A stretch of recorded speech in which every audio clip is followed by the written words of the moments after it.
Right now, the latest on a missing teenager from Beloit and why his parents say they need the public's help to bring him home. And a preview of tomorrow night's Big Ten championship game as the Badgers make final preparations and their fans start to arrive in Indianapolis. From the Channel3000.com Alert Center, this is News 3 Now at 10. Thanks for joining us tonight. Police in Rock County say they are still investigating the disappearance of an 18-year-old boy. Jeremiah Young was last seen walking to school in Beloit last month. Rock County reporter Adam Duxter spoke to his family once again tonight and joins us now with what they're asking for from the community. Adam? Eric and Charlotte, Jeremiah Young has not been seen in the last 17 days. His parents worried for their son, now praying for his safe return, while police detectives are trying to retrace his last known steps. It's hard.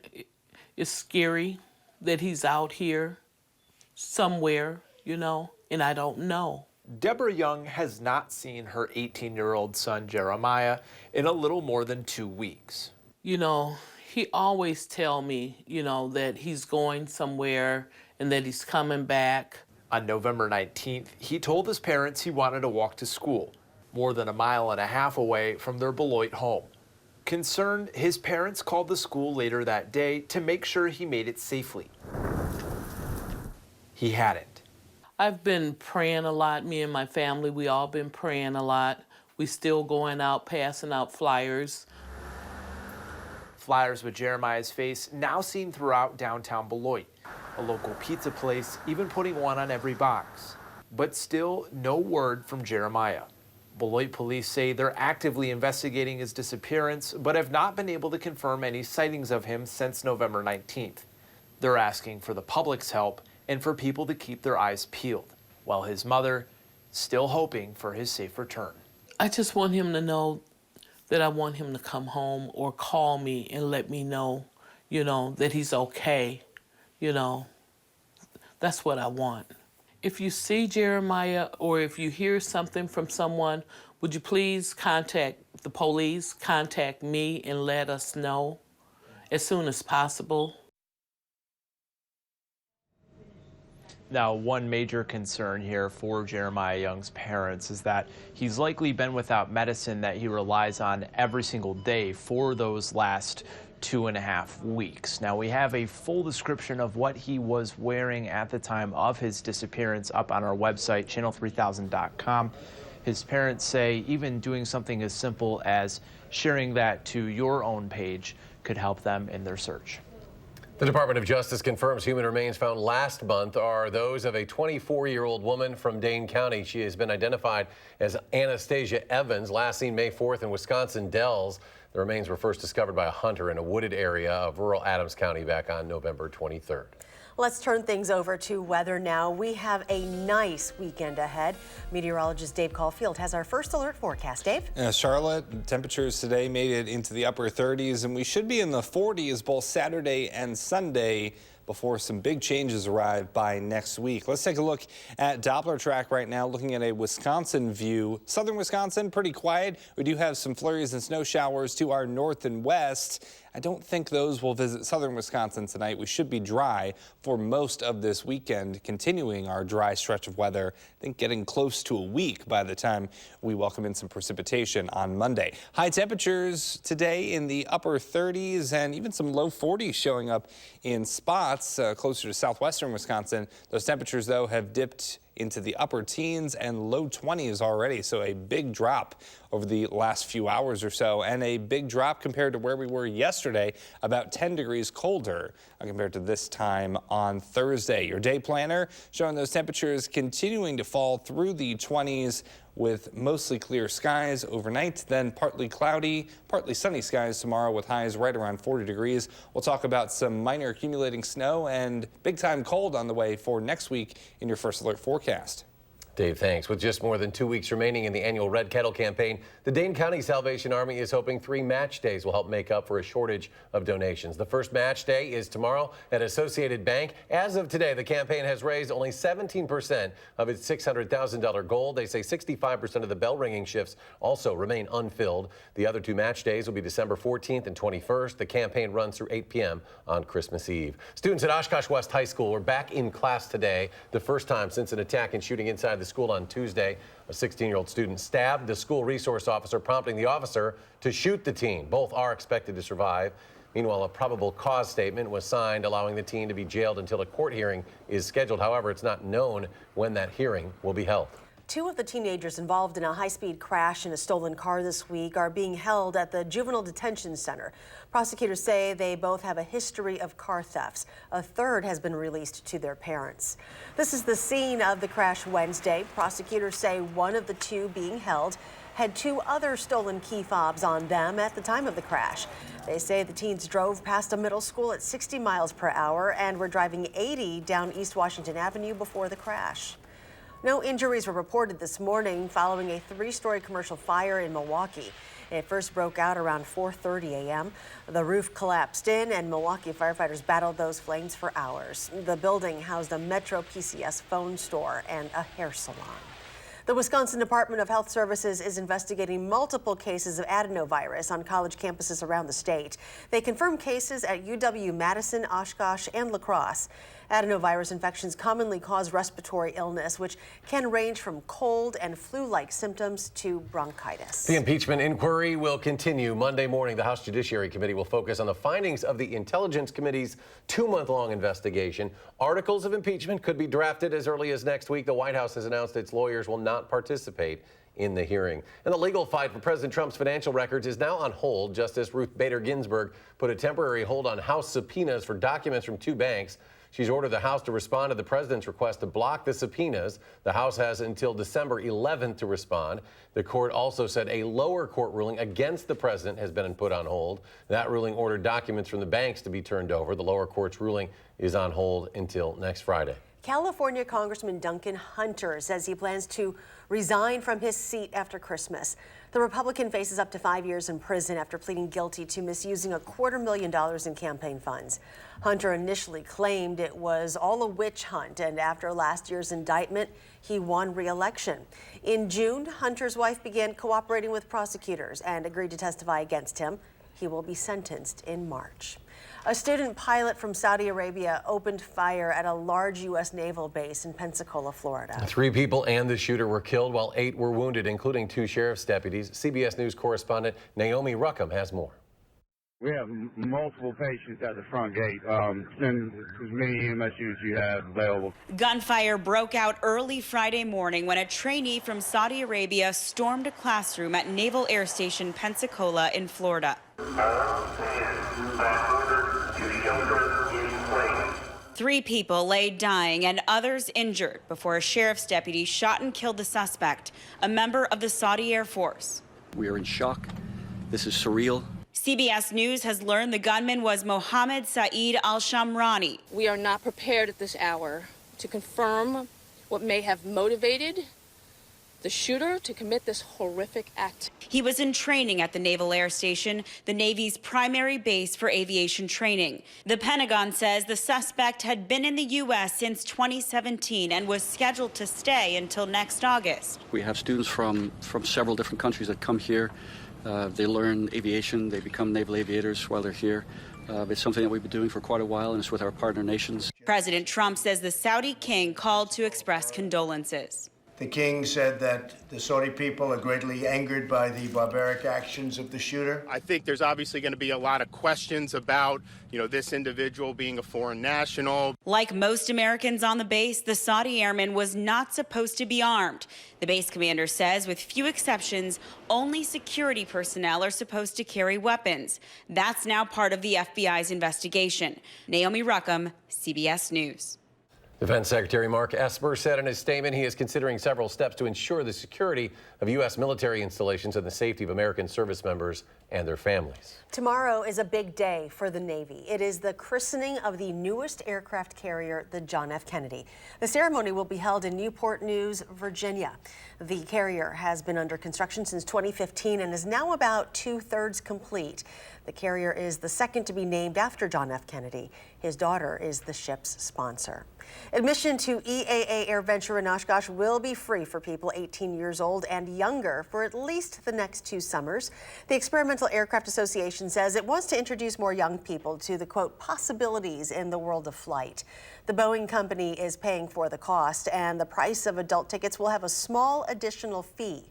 Next year, AirVenture is July 20th to July 26th. The granddaughter of a man murdered earlier this year is turning her grief toward good. Jessica Fisher is selling special bracelets in honor of her grandfather, Harold Johnson, who was murdered in January. The money will go toward a first-of-its-kind account for families of crime victims to help pay for any debts or bills that are left behind. That's the last thing that people should be worrying about when you lose a family member in such a tragic way. Jessica also raised money for 2 scholarships for students who want to study criminal justice. One is at Portage High School, the other at Madison College. She said while she can't stop crime, she is hoping this will at least put more resources into solving them. We are less than 24 hours away now from the start of the Big Ten Championship football game. The Badgers players, many of their fans as well, arriving down in Indianapolis today, where they will take on the #1 ranked Ohio State Buckeyes. That game will start tomorrow at 7 o'clock Madison time. We have team coverage of tomorrow night's game. Sports Director Jay Wilson and Kevin Lewis, both in Indianapolis right now, and we will have more from them coming up a little bit later in sports. Nearly $80,000 is being donated to epilepsy research and respite care tonight.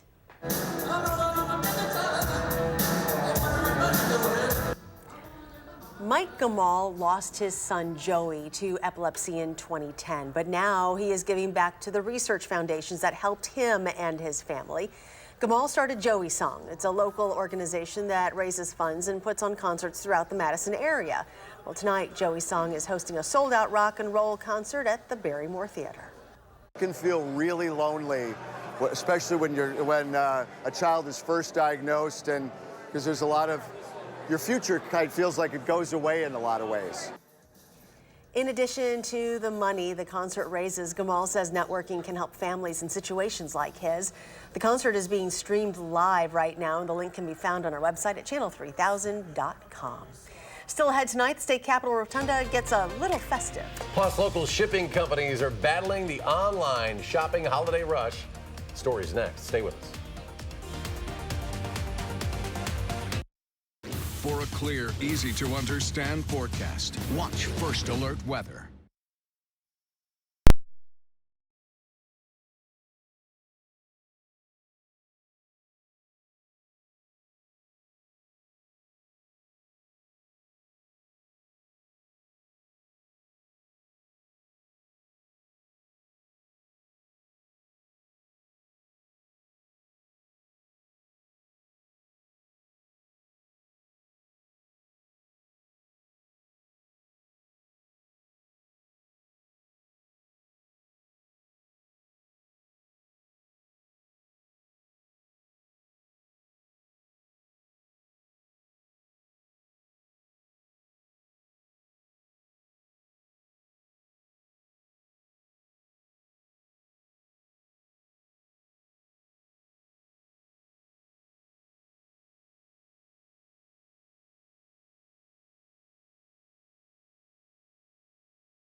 The holiday tree is officially lit inside the state capitol building. Governor Tony Evers hosted a ceremony this afternoon. The theme of this year's tree is Celebrate Science. It came from a farm in Medford.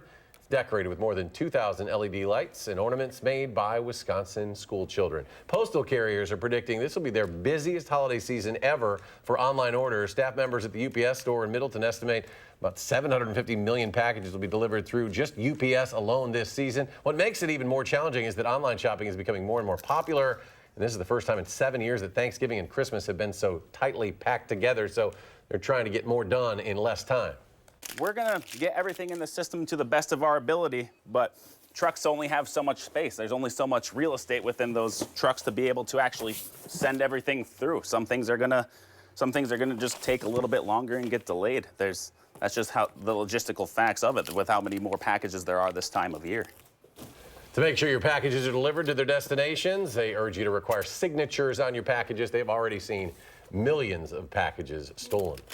Ford is issuing a new safety recall tonight because tailgates keep opening unintentionally. The company said it is recalling select Ford F-250, 350, and 450 Super Duty trucks, but only those made in 2017, 2018, and 2019. Ford says the problem is the electric tailgate latch release switch in the handle. Water can enter the electrical wiring system there and cause a short circuit that opens the tailgate. We are less than 3 weeks from Christmas, but Santa arrived early in Appleton to help grant one little boy's wish. Benjamin Thompson's wish is to have his own Christmas light display synchronized to music. The display took several weeks to set up and required collaboration from nearly 10 different companies. As you can imagine, family and friends from the community came out to watch the show with Ben. Seeing all the support for him has just been overwhelming, kind of, and just fantastic because I didn't realize people were so supportive and that, and just it's awesome, just awesome. Do you have any more Christmas wishes? No. Ben also got a ride in a limousine and a letter writing session to Santa. He's approaching the last portion of his treatment for acute lymphoblastic leukemia. All right, check it out. The U.S. Coast Guard rescued a dog that was swimming off the coast of Florida on Wednesday. The crew was training when they received the call about a dog in distress, just out for a swim. This was near Fort Myers Beach. Took a little coaxing, but eventually they were able to get close enough to pull the dog on board to safety. Just going out for a swim. That's the kind of thing my dog would do. Who's a good boy? Yeah, not my dog. That'd be a little tiresome being out there in the middle of the ocean, just swimming away. Dave Caulfield joins us now as we look at a pretty mild weekend, Dave. Yeah, I'm a good boy this weekend. Yes, right. Wait till Monday. With temperatures in the 40s over the next couple of days. It's going to feel pretty nice outside. Don't talk to me next week, though, because things are changing. That's a bad dog at that point. 40s this weekend, as I mentioned. Light snow arrives on Monday. Not expecting major impacts there, but maybe just a little bit of a nuisance, especially for the Monday evening commute. We'll watch that closely. And Arctic air on the way for Tuesday will be with us through Wednesday and even into the start of Thursday as well, before finally those temperatures rebound back into the 30s. If you are planning on getting the holiday lights up this weekend, it's a great time to do it with temperatures in the 40s and a dry forecast in place. It is all systems go as it really comes to hanging up those lights. It's a good idea, folks, because alert days are just around the river bend, as we say, for Monday, Tuesday, and Wednesday. Monday, it's the threat of some colder weather and also a rain-snow mix that will eventually transition to all snow. Generally thinking about 1 to 3 inches of snow there, and more or heavier amounts likely across portions of northern Wisconsin, but southern Wisconsin impact should be relatively minor. Tuesday and Wednesday, though, very cold and breezy with wind chills in the morning around -10 to even close to -20 possible to start Wednesday. All that and more coming up in just the next couple of minutes or so.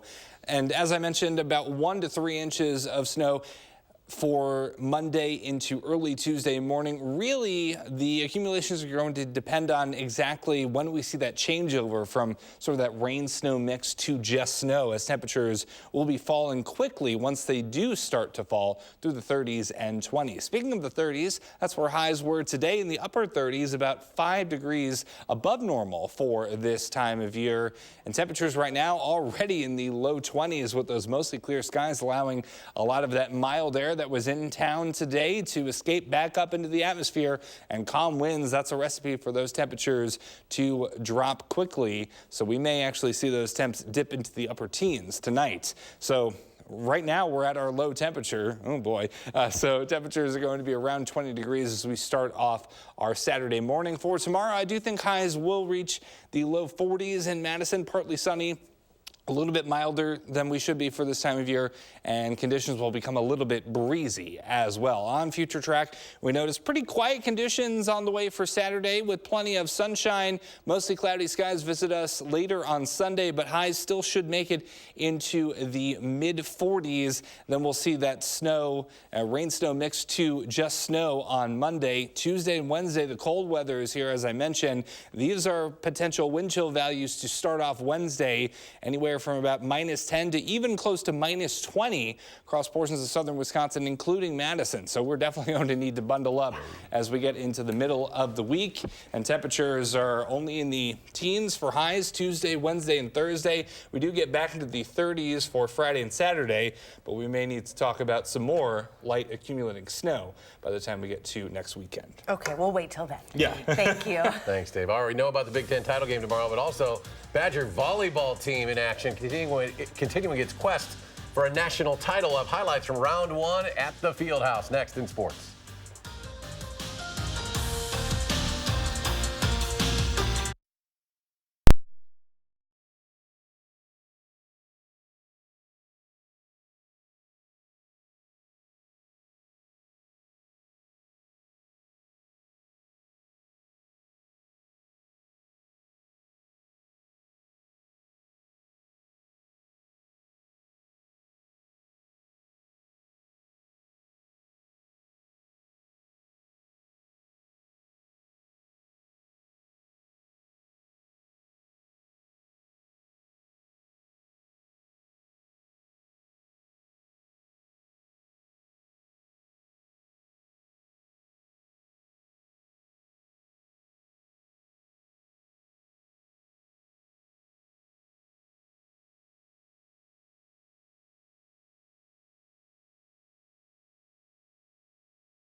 Well, the Badgers and Buckeyes Part 2 tomorrow night, this time for the Big Ten Championship. And for Wisconsin, that loss in Columbus earlier this season, forgiven but not forgotten. Jay Wilson reports from Indianapolis.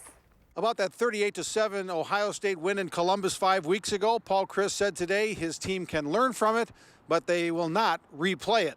The Badgers have won 4 straight games since that loss to the Buckeyes, and they've done it by worrying about themselves, not about the #1 ranked team in the country. You better put all your focus and energy on your team, and how can we become the best team that we can be. The focus and energy has to be on how do you become the best you. We want to make sure we're, like we talked about, accelerating through the finish line, which is the Big Ten championship game. It's been a goal.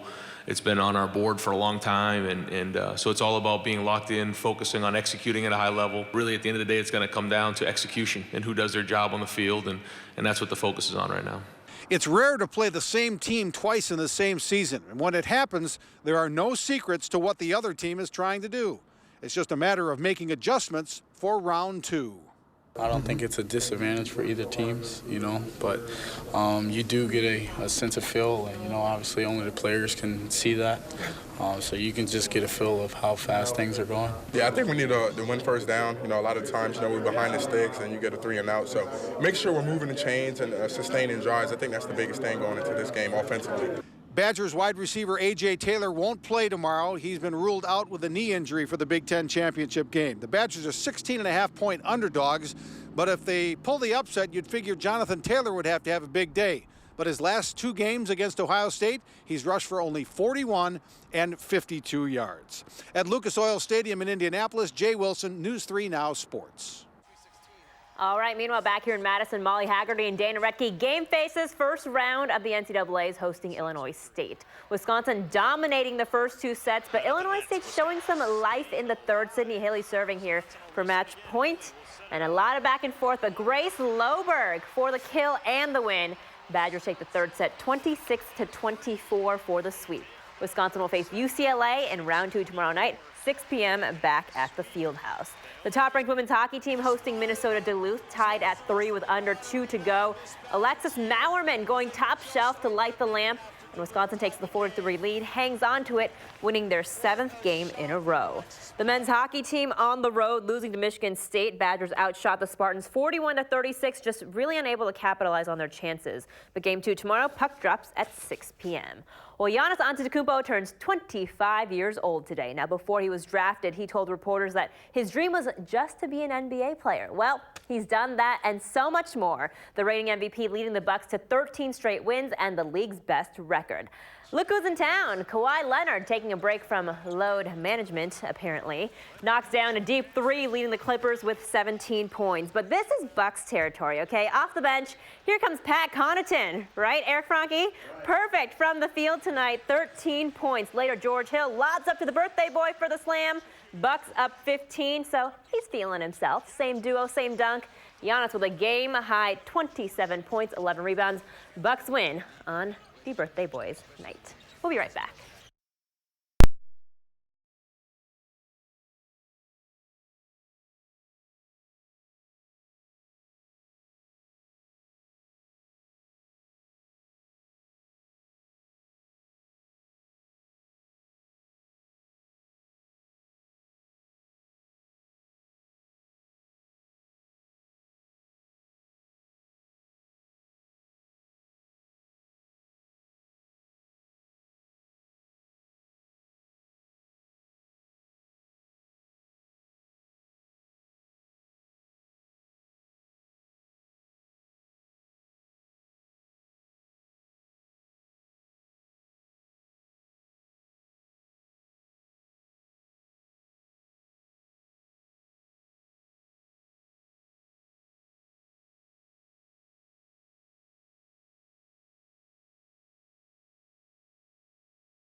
mild this weekend, then we get colder as we get into the middle of next week. Thanks for joining us. Do something good and have a great weekend.